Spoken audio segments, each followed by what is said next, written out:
You're very welcome to another episode of the Scaling Your Business podcast. For this episode, I'm joined by Ronan Harper, the CEO of Pivotal. Ronan, you're very welcome to the show. Thanks, Rian. Nice to be here. Delighted to have you.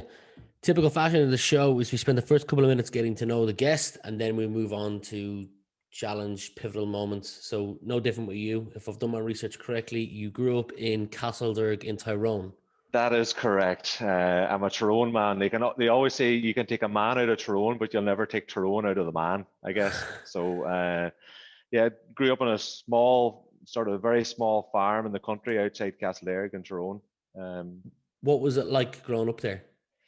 oh, if I'm honest, it was different in that, it's for some of your listeners maybe now that are maybe what I would call the newer age individuals, like, back in them days, as you'll appreciate, we didn't even have a phone in the house. I remember when our Mm. first phone actually came into the house. There was 10 in our house growing up, so we lived with my mum and dad. There were 6 of us in the family, but like a lot of families back then, we lived with our grandparents as well in a very small house, sort of 3 in the bed and the little one's head type thing. Um, and back in the mid '80s, like many of us around it, we renovated the house, and even the renovated house was probably too small. Like, I often reminisce to some of the guys that growing up as a kid, I slept in the kitchen on a bed settee, whilst there was 3 in the bed, and that was even in the renovated house. But the age I am now, looking back, I wish I had that again because it was a very simple life. I'm married now with kids. I've got the usual challenges that a lot of your listeners will have as well around, screen time and iPads and, Nintendo Switches and Xboxes. And, we didn't have any of that. We had a football and a bike. And I suppose growing up for me, it was on a small farm. We had a tractor and a trailer, and we did a bit of farm work around, and I was just really into that. And I have fond memories of sitting on the mudguard of my dad's tractor all day, ploughing a field, or out in the hay, or out working in the bog, taking home the turf. And we did that for the community as well. So that was life growing up back then. When I was at the younger age, going through, and then I suppose as I got into my teenage years, things were difficult. I think there was a stat one stage, Rian, where Castlereagh was the most bombed town in Northern Ireland for per Wow. capita. Yeah, I think that, that I think. And I remember the times when, there was bombs going off in the town, climbing up on top of a roof up in the country to see if you could see anything. So we lived in that sort of space as well, which happily now that just isn't there anymore. And we Mm. lived, you know, I'm happy enough to say it, but there are times when you went to bed as a kid where you had a little bit of fear, wondering, is there going to be a knock on the window or a knock on the door? Because this is what you were faced with every day with the troubles that were in Northern Ireland up until, the Good Friday Agreement. So, on a balance though, I love my childhood. I try and instill some of that to my kids now at the same time. So it was great. A simple, fun life by the sounds of things. Yeah, it was. And like, we had a football, and you were lucky maybe for Santa to bring you a bike, and you're on the bike every day. That was just it. And Mm. out in the fields, and no screens, no TVs, no phones, no distractions. And summer holidays went on forever. There's someone I know who's based in Dubai out in the Middle East, and they're raising kids, and he lived a similar life to you, and he thinks his kids have got it too easy, so he's moving them back home so that they can not have it too easy and not grow up soft. Yeah. Um, Usually people can point to a number of key figures who've influenced them or had an impact on the person they've turned out to be today. Yeah. A parent, a colleague, an acquaintance, a teacher. Anyone come to mind for you? Oh, gee, I would have a list, right? But I suppose in my early days, I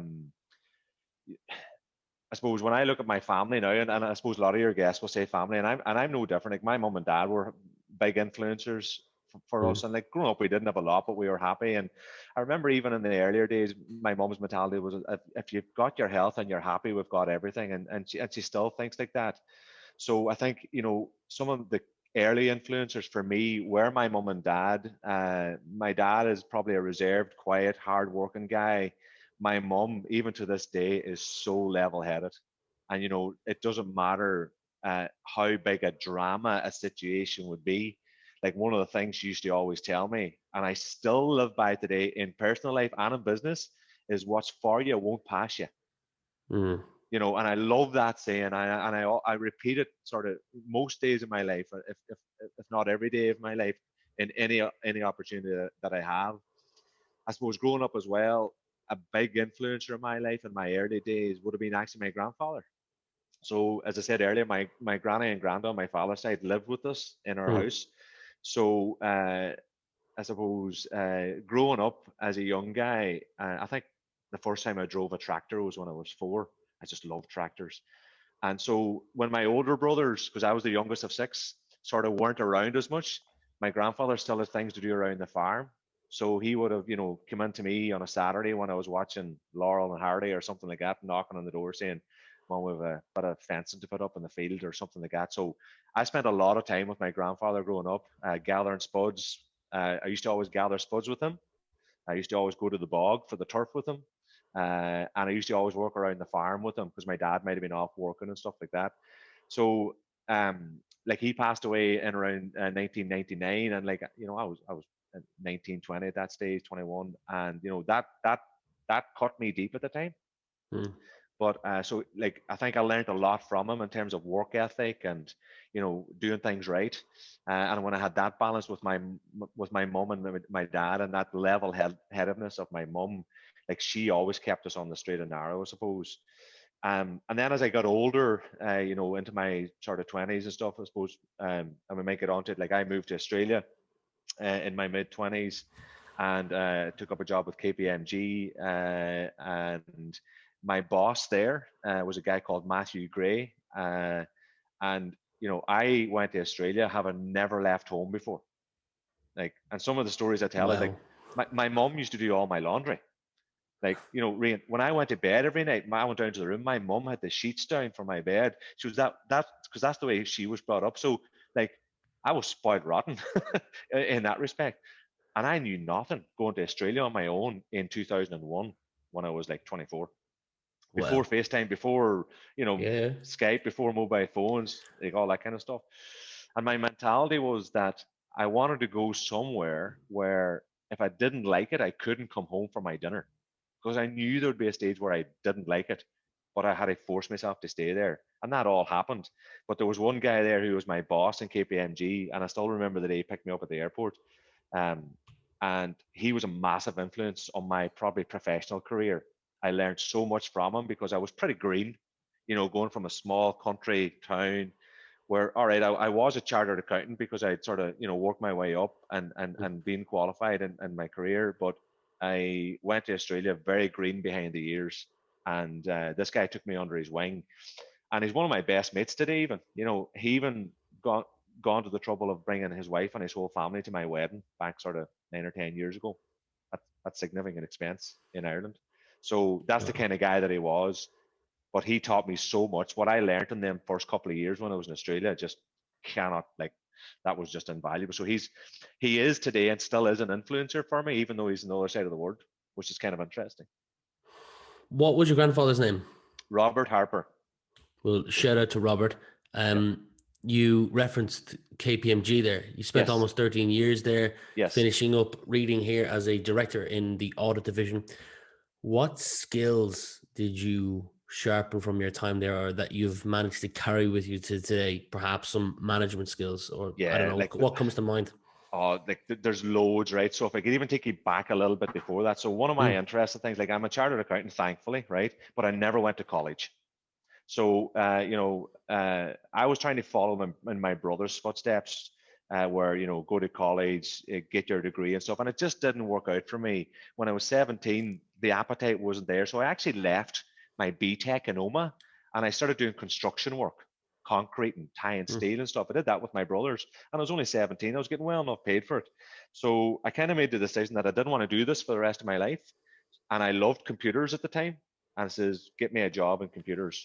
So back in 1994, when I was 17, I went from like £250 a week to £30 a week on a what they called a YTP, so youth training program, the equivalent of FOSS in the south. Mm. And I remember the guy sort of saying, "Listen, come up and what do you want? What kind of job do you want? I says, I want a job with computers. So he has an interview for me. So I go up on a Thursday, or I think it was a Thursday. I says, where's the interview for? He says, I'm not telling you. He says, come up. So I go up. He says, I've got you an interview in an accountancy office. And I was for leaving straight away. I said, no, I don't want to be an accountant. No way do I want to be an accountant. He says, good career. Go and do the interview. So I went into the guy's office. I'll give him a shout out. His name's Jim Turbot, a great practice in OMA in Tyrone. And Jim interviewed me. And I think it's fair to say that I would tell Jim this now. I laid my backside off in that interview because I didn't want the job. And Jim offered me the job that evening on a phone call, and I was to start on Monday. So I went into an accountancy office on a Monday in September 1994. Didn't know a debit from a credit, didn't know anything. Started off doing filing of letters. But what that progressed, Jim pushed me and he said, listen, I want you to do exams. So I had a thumb lifts to Dungannon on a Tuesday night to try and do my IATA exams. And Rian, every exam I sat, I thought I failed. Right? I'm not a confident exam person. I love these guys now that I interview in jobs now where they're saying, yeah, I did the exam, went well. It was brilliant. So I went to Dungannon on Tuesday nights, having to work half day, thumb a lift to Dungannon, leave there at half night, maybe thumb a lift home on a Tuesday night. And, you know, I did that and I got my, what they call the technician accounting exams after 2 years, which I don't know how I got them, but I got them. And then Jim says, I want you to go and do a chartered accountancy exams, which meant I had to go to Belfast on Friday nights from 6 o'clock to 9 o'clock for lectures and all day Saturday. So again, thumbing lifts to Belfast on Fridays, trying to find somewhere to stay. And this is before, you know, mobile phones really, right? Yeah. So I did that. I never missed a lecture. I went to all my lectures, even at the weekends. And by hook or by crook, I passed my exams first time round. I still reckon there's some guy in Dublin with a membership number slightly different to mine with a transposed figure that can't understand how you failed his exams, and maybe they got it mixed up. But I passed my exam. So I was 23 when I was a qualified accountant, and Jim wanted me to stay in OMA to be a partner in his firm. And I had this thing where I want to go and do something. So I was doing interviews and I got the job with Kpmg, who again flew me out to Australia. And I went with the mentality of, listen, Ronan, stay for 2 weeks, 2 months, or 20 years. They give me a 2-year contract. That's it. Just stay as long as you like it. And I suppose to your question, you know, what did I learn in KPMG? Like, I can't even probably put that into words and Matthew Gray was a big part of that. The discipline and the investment in people, because people is their engine. So from the minute you get in, you know, put it like this, if I hadn't gone to KPMG, I wouldn't be able to do this interview. I'd just be too nervous.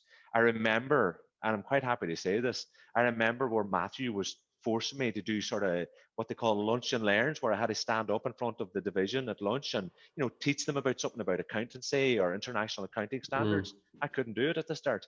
I went to a doctor to get prescriptions to make me sort of self calm down because I couldn't do it. My hands would have been shaking like this. But he forced me to do it, and I forced myself to do it. But they put the arm around you and made you do it. Well, And you know, that was one of the biggest skills that I got out of it, to be able to stand up in front of people and present myself. And as it turns out, I've done a lot of that since, you know, since I've even left KPMG as part of my consultancy and stuff, which has been fantastic. So I think that was a big skill that I got in KPMG. Obviously, the people management in terms of managing people, getting the best out of people, dealing with people when they're maybe not performing to the best of their ability. And, you know, those sort of soft skills were invaluable to me about making impact and all that. And then, of course, you know, with the likes of KPMG, you're getting the exposure to the massive SME and even larger and sometimes smaller clients, and you can see how the engine works. And that fascinated me to be able to be, you know, working with these household names and seeing how they made money. It's one of the questions I always used to ask my clients on my first day: show me how you make money. And I thought it was like, and that was a great journey to be on in my time in KPMG.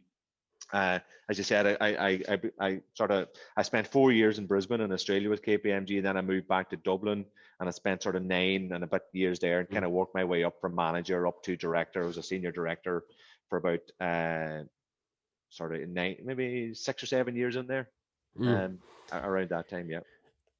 After that, you left to be the CEO of Fincom Technology Yes. Solutions.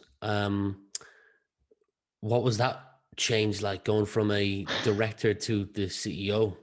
That was my own company that I'd set up, right? So basically, I'm from the Northwest. My wife is Mm, from the Northwest. I'd been in Dublin. I was getting a bit tired of it, if I'm honest. Because I spent a lot of time at weekends traveling home. of course. And I kind of realized, when I got married and the first kid came along, that listen, this is where I want to be in the Northwest. I also wanted to be my own boss, really. And I remember I was 36 at the time, and my mentality was like, I was in this safe job, with, career prospects again beyond director level. And I was kind of thinking, well, that's going to be me there forever. And I remember thinking, Ronan, you're 36. I would rather be 40 and have tried it and failed than maybe Love it. 40 and still in that career job where I'm somewhat trapped. So I Mm, was running out of time to either make or break. And I suppose through my work with some of the clients, I identified what I thought was an opportunity around compliance. Um, and I took the idea to Enterprise Ireland. I was looking for the exit, I suppose. I took the idea to Enterprise Ireland. They ran the competitive start fund, which I'm sure your listeners would be aware of, and I was successful in the competitive start fund. And basically, that gave me €50,000 for a 10% equity stake in a company, which is Fincom.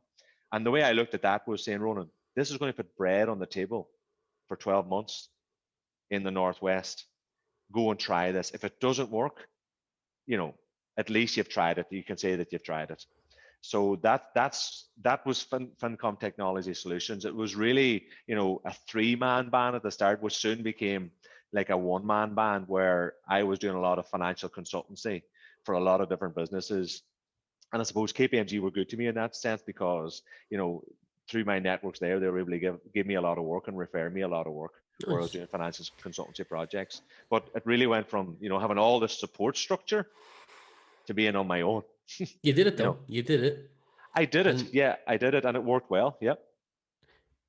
one of the things that I noticed was Barry Harper from Yes, Envolve he's my came in, brother. and Yeah, he's your brother. he's my brother. Yeah, It yeah. would make sense with the second name.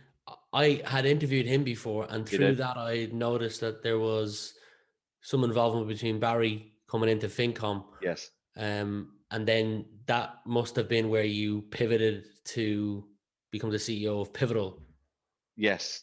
So Barry was also an influencer in my life, but Barry had the years of experience in his business, and Mm, that was around the software development space. And my idea for FinCom was in that compliance software development space. So, like, I leveraged from Barry, and we had agreement, obviously, two brothers, where we would try and grow this business.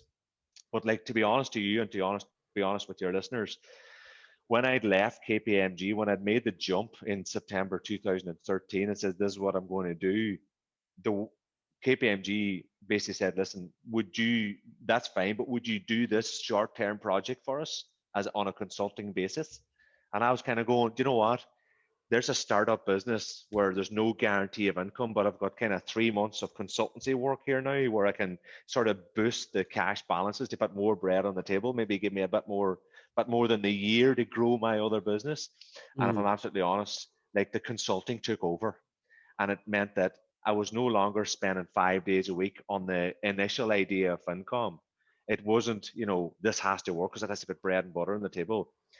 Like, there was just lots of consulting contracts that were coming my way that just, rolled and rolled and just kept me so busy, but got me great exposure through the yeah. likes of, IBRC liquidation. I was involved in that, and a lot of other different clients where I was going in as the acting finance director to help fix finance departments, maybe acquire companies, sell companies, reorganize companies. And I'd been doing that for 7 years, and I enjoyed it. I was my own boss. And it just so happened, in terms of the transition to the CEO of Pivotal, where I am now, one of those clients was Pivotal, where it was COVID times, and it was sort of Mm, July last year. Like every business, it was impacted by COVID. So I was introduced to the owner, with the same kind of engagement letter, if you like, to say, we need someone in that can help, rebalance this business in the light of COVID. and came in, did a few months consultancy from that, but obviously in terms of what the board and that seen from Pivotal's perspective, that kind of led to me being appointed as CEO from January. So I've gone to being my own boss again, to be sort of, I know I'm CEO, but I'm back to being a full-time employee from January. Well, there was a recent article that came out that said that you'll be creating 100 jobs in the Yes, next year. that's So right. congrats. Thank you. I reference this article from the Harvard Business Review regularly on this podcast, and it's that the cost of a bad hire is 5 times the annual salary from missed opportunities, not just the wage. So when it comes to hiring, do you have a specific process, or is it just good feel? Do you know what? My process for hiring is, and my mantra, I suppose, is that we have to hire exceptional people. Like, my vision for Pivotal is that we are an exceptional entity. Mm, And it's particularly with my Kpmg background, I see the value in hiring exceptional people. And like, I've seen the good people come and I've seen the bad people go. So and I would echo your point in terms of the cost of getting the wrong person. And like we've all made those mistakes. No one's perfect at that. So my vision is that, and we're going through a significant recruitment phase now, and some of those are significantly senior appointments. So I get the best people around me that are subject matter experts in that field to help guide me with that. But ultimately, we hire exceptional people, and we don't accept anybody that doesn't meet that bar. I like it.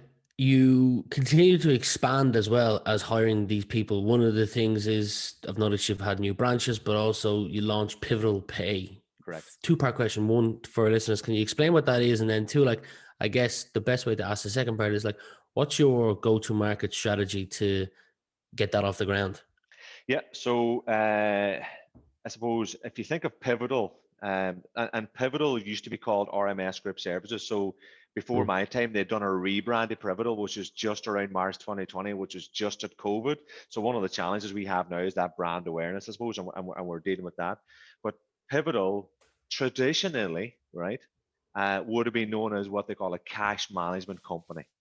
And the vision and the strategy here is not to be pigeonholed as a cash management company, but to be a transactional management company. And that is achieved through the introduction of Pivotal Pay, which is a merchant acquiring platform. mm. So essentially, for some of your listeners, when they go to the shop and they tap their card or their watch at the little terminal, or they do it online, that's what we provide. So we can provide that, and there's competitors out there that would do that already, obviously. So our vision is, in terms of that transactional management, is to be the one-stop shop for all of our customers. So if I could use the example, Rian, and I use this with a lot of my customers and some of my staff. If you ran 10 pharmacies around, say Ireland, that 10 years ago you might have been saying, let's just say 100 grand a week, right? Mm-hmm. So there would be a cost for you, and that might have been all cash 10 years ago, that 100 grand a week. So we would, part of our traditional model is to manage that cash process for you, so that you're not taking it to the bank, because there's risk with that and there's disruption with that and there's increased cost with that. So we will supply you with cash, we will collect your cash, we will process your cash, and we will bank your cash for you, all in what you can imagine is a very secure process by our regulation. Now, in today's environment, you could have still those 10 pharmacy stores, and your takings might still be 100 grand a week. But the reality is that 50 grand of that might be cash now, right? And 50 grand is going to be digital. It's going to be the tapping by the watch and the card and Yeah. stuff. So when I was introduced in January, it didn't take a genius to work out. We're not stupid, right? Uh, Cash isn't going to go away, and we have lots of research and data to suggest that, despite some of the lobby groups in terms of what they're saying. But we're not ostriches with our heads in the sand either. The cash market will decline, but when you look at the market that we're after, we've got such a small percentage at the moment that we're going to get a bigger piece of that pie, and that's the strategy. Yeah. Okay, but the reality is that we want to be your transactional management partner. We want to provide your cash services, we want to provide your ATM services, but we also want to provide your digital services because we realize that our income from cash processing, whether it's 10 years, 20 years, or 50 years, will naturally decline, but that your income will hopefully grow and we will grow the digital element of it at the same time. So it's a bit of, the cash income may come down, but the digital fintech element will grow. Hmm. But the most important thing for us is the quality of service and that we have you as our partner and our customer, and that we are managing all your transactional management needs, whether it's cash or whether it's digital. And that's what Pivotal Pay is. Now, we've launched that in May of this year. So it's going really, really well. We have fee paying customers. We can offer all the services that our competitors do.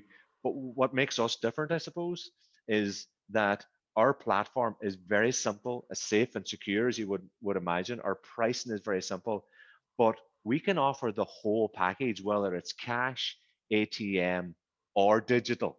Hmm. We're just not a digital provider. And we're also not a reseller. We own our own intellectual property with that. Yeah. So, you'll see, from some of our competitors, and like some of your listeners will be aware of this already. You can look at all these advertisements about X%, and it looks really attractive, but there's a bit of devil in the detail. When you look at the hidden charges and stuff, as you might imagine, we don't do that. We have a very simple platform. You know exactly in your pharmacy shop, if you take in 100 quid on a card, what it's going to cost you. And there's no hidden charges. You're not worrying about if it's a debit card or a credit card or a corporate card such as American Express. You're not worried about minimum volumes. You're not worried about sort of hidden fees. And our feedback in the sort of May, June, July, in the 3 or 4 months since we've been operational, has echoed that vision that we have. So now, with the article that you've just seen in terms of the funding that we've received, we're accelerating that at some I pace love now, it. and that's where a lot of these jobs are going to come from. Plus, as you said, our branches in the UK. You should check out what's his name, Ollie Kavanagh from Strike. He's the Right. founder of Strike in Dublin. He's definitely worth connecting with. Potentially just as a layer on to what you're doing. He's this is his ninth startup, and he's either been acquired or exited successfully from a majority of the previous eight. Intelligent guy as well. Um, I had him on the podcast. It's coming out soon. Two more questions for you, Ronan. It would be the second last question is there a commonly held belief or myth about your job/title or field industry that you disagree with? Yeah. Well, I suppose the one that I think is easy for people to jump on in the bandwagon is the demise of cash. Okay. So there's a lot of lobby groups out there. There's a lot of noise out there that cash is gone, right? And as you'll see in that article that I had with that funding, is people have to understand that cash continues to be and will be a very important part of our business, but a very important part of our customers' businesses. And I Mm, would encourage those people who are skeptical to say, "Oh, cash will be gone in the short term." I would, I would encourage them to do some research on that, because we've done that research, and I'll give you a couple of interesting ones. If you look at the European Central Bank, and if you look on their website, actually, so this is the European Central Bank, they have brought out a very interesting article of why Europe needs cash. So they have brought out their justification and their vision of why the European Central Bank is going to continue to support cash into the future. mm, And it gives a really balanced view about those different types of groups, that whether they're lobby groups, and what they're really saying is that it's not lobby groups that will that will remove cash from this cashless society. It's going to be the will of the people. And when you look at some of the statistics from that, they're basically saying, from a survey that the European Central Bank did, 80% of those people, and it's like 65,000 people, 80% of them use cash as their mode of transactions. wow. And in terms of all of the transactional value in those 65,000 people, half of the value was cash. So, they're basically saying that from their strategy and perspective, it's not going anywhere. Okay. And then the other interesting fact that you should look at, and again, this is not me saying it, and I'm not a lobby group. And of It's the course, you might think ECB, I'm yeah. going back. It's ECB, the Bank of England, right? If you look on their website, you'll see the value of cash notes in circulation. And if you look at the history of that, so, if you go back to 2017, there was maybe 67 billion of Bank of England notes in circulation. So that's maybe 2017. 2018 is probably 68. 2019 was 69. 2020, just before the pandemic, there was 70 billion of notes in circulation. Well, A year later, Rian, there is 80 billion of Jesus. cash. So it's actually taken a massive jump in terms of the Yeah. cash is out there. So, you know, I think that cash is still a very, very valuable currency. There's still a lot of people out there that rely on cash. Yeah. Will it decline? Yeah. Is it going to be at the scale of what everybody thinks? I don't think so. Right. So, if you look at the UK market alone, that market in our industry is an 80 or an 800 billion market. Ireland's probably around 80 to 100 billion market. There only are a small handful of players doing what we do in that market, Mm, and we've got a very small market share. So we see that opportunity, I suppose, with it's a big you know one. with that strategic footprint, because we're predominantly based in Ireland, and we have a couple of branches in the UK. Now with these new branches, we have a national coverage, so we can cater for the large multinational contracts with these new cash centers. And when you add on the pivotal pay aspect of it, it's the bundled offering where we can sort of add significant value to your customers by offering them the all-inclusive package. It's a bit like, do you want your phone with one provider, your TV with one provider, your broadband with another provider, or is it easier to Messy. have them all? And is it more efficient to have them all and more cost effective to have them all when you have one person that you're dealing with for all of that? I wish that could be Yeah. the case when it comes to TV, mobile, and Yeah. internet. Um, Final question for you is: I'm referencing secondary school here.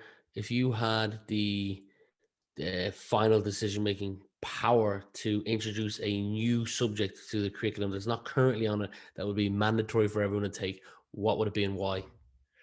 Oh, um, what would I put in?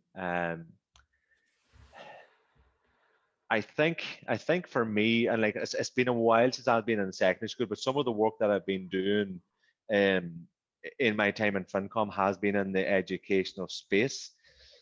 You know, in terms of my learning back then, it really has to be on, the being prepared for business element of it.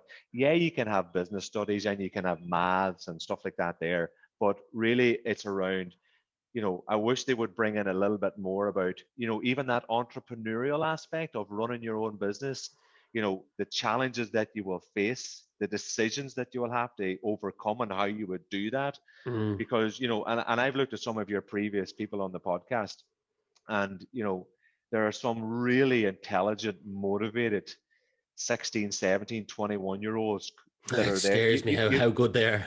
You don't have to be 35 with 7 years experience to be an entrepreneur and start up your Mm. own business. So I just think, this generation of people that are coming through now, they're much more tech savvy than I am, right? I have an 8-year-old son that would wipe the floor with me on some of the digital aspects of what goes on in our house. So I think, trying to maybe convert that into that business mindset, I would like something dedicated on that, but not just sort of saying this is how you be an entrepreneur, but really saying these are the challenges that you will face. These are the thing. These are, it will go wrong, but this is how you overcome some of that stuff. Mm. There's a young lad, and I say young lad, and I'm only 28, but there's a young lad from Kilkenny called Christopher Shum, Motus Learning. His name just still sticks in my head. And there's a couple of others that I've spoken to that are not even 20 yet that are just, wow. Yeah, there's definitely a ton of people that I've spoken on this podcast. And there's people on the other end of the spectrum as well that have got 30 years, 40 years of experience that have built and exited 7, 8 things successfully. But some of the youth coming up nowadays is phenomenal and really cool to see. But we see that as well. Some of the people that we're hiring in here, like I'm looking at them going, you guys are brilliant. Like they're motivated, they're intelligent, they're savvy, they know what they want, right? And I just think it's brilliant to see that caliber of people coming through now. because I know when I was there, and I'll tell you what else it is. It's a bit like, and you might appreciate this. When I did interviews, it was about, what can I do for that company? And now what we're seeing, the people are so good, it's totally flipped. It's like, what can you do for me? So we're sort of, that's what one of our challenges is, to attract the best talent in here. And it's one of the things that I've kicked off in terms of our employee engagement within this organization, and how we interact with them and how we reward them, and how we share information with them. Is like, what can I do for you to make sure that not only do I get the best talent, but that I retain that best talent? Getting them in the door is one thing on a sales pitch. Retaining them is the key, I think. And you need to have substance behind all of that to actually retain the good staff. We could continue this for another hour just off retention alone, but we'll leave it there for today. Ronan, I wish you the best of continued success going forward. It's been great to chat to you. The second Harper on the podcast, but thanks for being my guest today. And the best looking, don't forget. The best looking. I'll send I don't that think bit Barry to Barry. like that, but listen, it's been great. So thanks for having me on.